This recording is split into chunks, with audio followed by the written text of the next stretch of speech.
Now, tonight, President Cyril Ramaphosa will deliver the State of the Nation address from the Cape Town City Hall. The venue is steeped in history, mirroring the site where Nelson Mandela gave his first speech following the 1990 release. The Sona is scheduled for 7 o'clock this evening. My colleague Sakina Kamwendo is standing by, and we will be crossing to her throughout the morning. Sakina, a very good morning to you.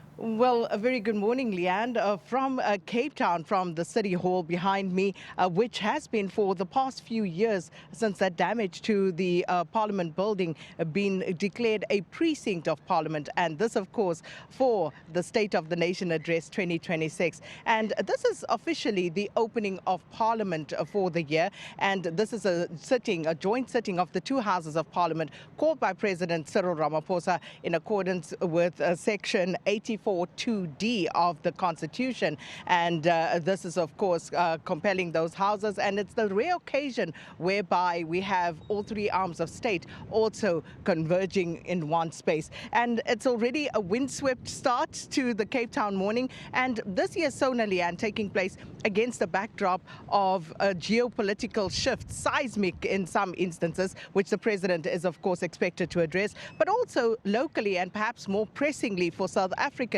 against the backdrop of economic hardships for many South Africans. We'll be keen to hear what the president has to say about things like job creation.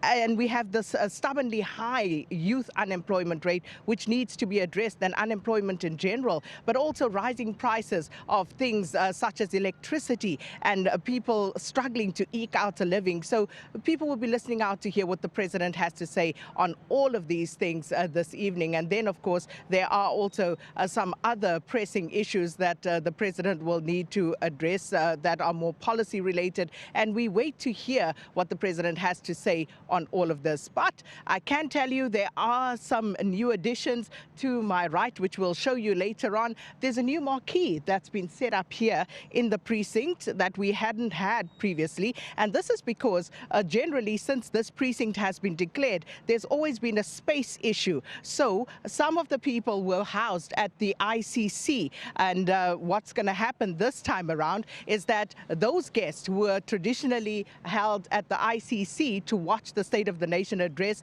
we told they were not happy about that. They wanted to be part of all the pomp and ceremony that takes place that you will see here later tonight. So they've been brought into this precinct. And as I say, to my right, which we'll show you later, is where they will be in the marquee there. And then, of course, all the media, they are here ready and waiting to go, as are we. And of course, we have our reporters out and about here in Cape Town already. Vanessa Puna, she's at the bus terminus here, not too far from where I am. So let's check in with Vanessa to find out what Cape Townians are thinking and feeling about the State of the Nation address right now. Vanessa, good morning.